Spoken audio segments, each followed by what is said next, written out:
Bonjour et joyeuse année 2025. Encore une fois, je me suis perdu dans ma crypte.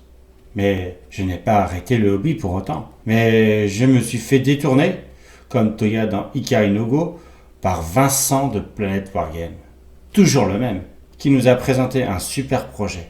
Avec son accord, je vous repasse sa présentation. Et ça va être essentiellement un rappel de ce sur quoi on va œuvrer en décembre. On va œuvrer sur ceci. Et encore, il n'y a qu'un petit bout là. Et il fait froid. Faut bien vous le dire. Ça fait au moins 3 fois ça, normalement.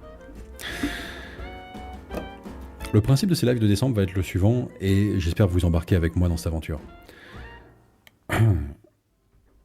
Je vais m'équiper de mon meilleur crayon et d'une feuille de papier. Je vais mobiliser mes compétences de dessin qui sont celles d'un enfant de 12 ans. Je me suis arrêté là, j'ai arrêté de dessiner après. Mais je vais essayer de remobiliser ça. Et chaque jour, je vais faire des petits croquis, des petits concept art, quelque part. C'est un peu prétentieux parce que je suis pas concept artiste, mais je vais quand même... je vais quand même concept arter. Et il y a un modélisateur 3D qui va suivre chaque jour, si vous voulez, mes évolutions de croquis sur les modifications que je veux pour notre projet de décor, de sorte que l'idéal, peut-être qu'on y arrivera, peut-être qu'on n'y arrivera pas, ce serait que le 24 décembre, on ait notre modèle 3D terminé, parfaitement prêt à être imprimé, par exemple, en 3D, mais c'est pas ce qu'on fera pour autant. On l'imprimera pas en 3D, hormis des prototypes. On ne vous le vendra pas sous forme de STL. On ne vous le vendra pas sous forme d'impression 3D. A priori. On part sur la solution radicale du plastique en injection, grappe de maquette vendue en magasin. Une boîte de décor, Planète Wargame. Comme une boîte de votre fabricant préféré, quelque part. Hein, ils ont copié mon calendrier de l'Avent, je vais copier tout leur business model, a priori. Ça va bien se passer. Et une boîte. De la grappe plastique, avec les avantages que vous connaissez à ce matériau. Et de la modularité complètement dingue pour ces décors. Je vous montre un petit aperçu tout de même de ce à quoi ça ressemble en time-lapse, là. Notre kit de décor actuel, même s'il sera grandement modifié et amélioré.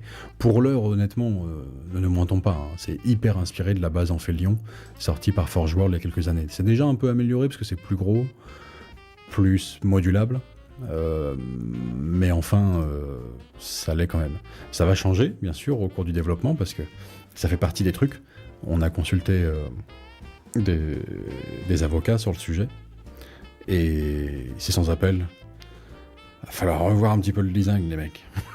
Vous allez droit dans le mur, là. Ah oui, mais pourtant, c'est pas la même chose. Puis c'est un kit qui a été vendu pendant 2 ans, il y a 15 ans. Ouais, mais non, c'est pas comme ça que ça marche, les mecs. Eh ben d'accord.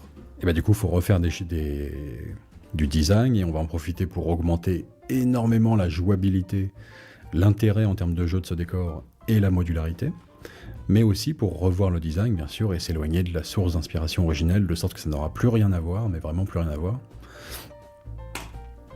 Et ça fera un truc qu'on pourra vous vendre en boîte, sur grappe, en maquette, en principe.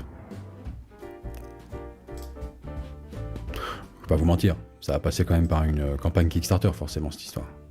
Parce qu'il faut les aligner, les deniers, pour payer les moules pour ce genre de petits joujoux là. Et ça casque. Vous le savez, sans doute, peut-être ceux qui sont informés sur le sujet, je vous apprends rien. C'est pas un scoop. Mais nous, on a les prix pour du Made in France, là, pour tout ça. Ça casque. C'est cher. C'est cher. Mais c'est largement jouable. C'est largement jouable. Il nous suffit d'avoir 1000 personnes passionnées, prêtes à l'acheter. Ça se trouve quand même. Bon, alors, voilà, petit aperçu de ce à quoi ça ressemble, comment ça se présente et à quel point c'est modulable. Et surtout que ça va l'être encore bien plus par la suite. Là, vous voyez, chaque mur en fait peut s'enlever, de sorte que le module de porte et couloir et ce genre de choses qui relient les bâtiments entre eux peuvent être mis où on le souhaite. La porte pourrait être n'importe où ailleurs sur ces bâtiments. Il pourrait y avoir plusieurs portes par bâtiment, bien sûr, autant qu'on veut, même si 8 portes sur un bâtiment, c'est un peu con, mais on pourrait. Et alors l'idée, ce sera d'aller plus loin, évidemment, et de rendre ces bâtiments empilables. Et je vous assure qu'on a fait des simulations, ça change tout, en fait. Dès lors qu'on gagne en hauteur, ça devient un autre concept, un autre bâtiment. Le principe serait que ce soit des préfabriqués, impériaux, on va dire, qui puissent être déployés sur n'importe quelle planète, n'importe quel théâtre d'opération pour former soit un labo, soit une caserne, soit un centre médical, soit tout et n'importe quoi. Une chapelle, enfin que sais-je, avec à terme différents modules qui viendront personnaliser ça encore. C'est-à-dire qu'il y aurait la possibilité de transformer une salle vraiment en salle chapelle, une autre salle en salle hôpital ou que sais-je, avec des kits de décors complémentaires pour refaire l'intérieur, les murs extérieurs. En fait, il suffit, vous voyez, voilà, de substituer les murs qui se glissent comme ça, là. Tac, tac, tac, tac, tac. Tout simplement. Enfin bon, ça vous donne un petit aperçu. Puis il y a d'autres avantages, bien sûr, à cette configuration. Ça prend peu de place, une fois que c'est complètement déclipsé. Et bon. Donc, du crayon à la réalisation, on se donne 24 jours. Un matin après l'autre. Vous me verrez dessiner, en fait, en fin de live. C'est ce que je ferai, tout simplement. Bon, alors, qu'est-ce que ça raconte ? Très sympa et super bien pensé, nous dit Charles B, indépendant Fixus, ça fait un peu colonie impériale. Ouais, c'est un peu le but, je te cache pas. Alors c'est marrant, dès que t'empiles des trucs, je vais regarder si je retrouve J'avais pris une petite photo comme ça, parce que là j'ai pas assemblé le deuxième et troisième bâtiment, donc... Dès que t'empiles des trucs, c'est vrai que ça change d'ambiance, tu sais, ça devient tout de suite un genre d'église. Une chapelle, plutôt. C'est le mot peut-être plus consacré. Un genre de chapelle. Alors, je ne sais pas pourquoi, mais quand je vois ce bâtiment, ça fait labo de recherche, verrière à fruits du 18e, Alien le 8e passager, Jurassic Park. Plein d'idées, base lunaire. Ah, c'est parfait. C'est vraiment les faire chercher. Mais alors, on va s'affranchir quand même du truc d'inspiration originel pour que ce soit dans notre propre truc, notre propre produit, et puis pour l'améliorer, tout simplement, on croit aussi que c'est une opportunité de... En tout cas, se l'approprier et tenter de l'améliorer. Même si ça va changer, forcément. Certains éléments qui relèvent du graphique. D'ailleurs, regardez, hop.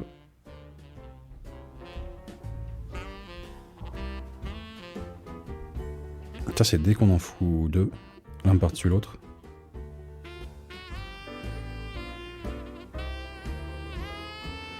Une idée d'échelle. Oui. L'intérieur jouable, évidemment. C'est quand même le principe. C'est quand même le principe.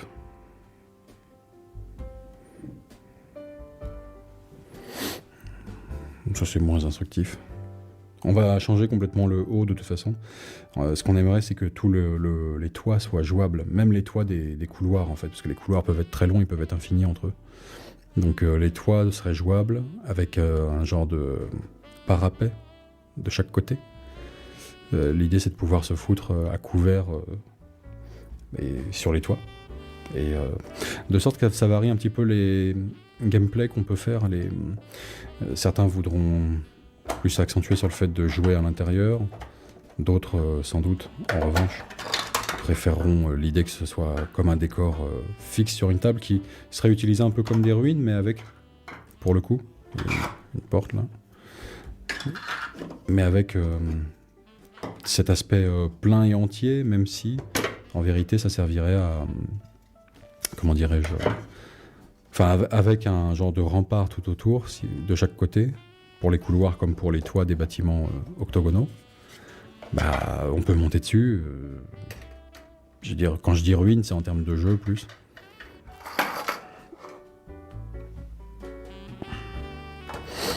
Bon là je les ai foutus un petit peu n'importe comment ces trucs là. Faut que je les remette en place. Et voilà. Ça te donne une idée de ce qu'on peut faire à l'intérieur. Voilà. T'es sur du plastique là, DH Le Gentil? Alors, d'une certaine manière, oui, mais pas du plastique ABS comme pour les figurines Citadel, hein, du tout. Là, on est complètement sur du plastique, mais impression 3D filament.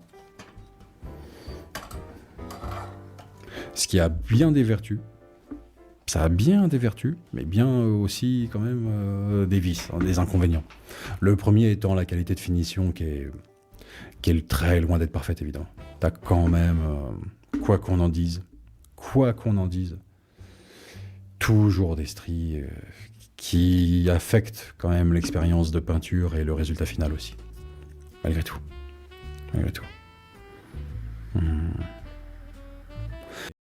Bon merci Vincent pour cette petite présentation. Donc comme vous vous en doutez, Monsieur Vincent a fait quelques croquis et des errata de ces différentes formes. Donc vous voyez beaucoup d'octogones, des plateformes à un niveau, 2 niveaux, nous avons même des passerelles.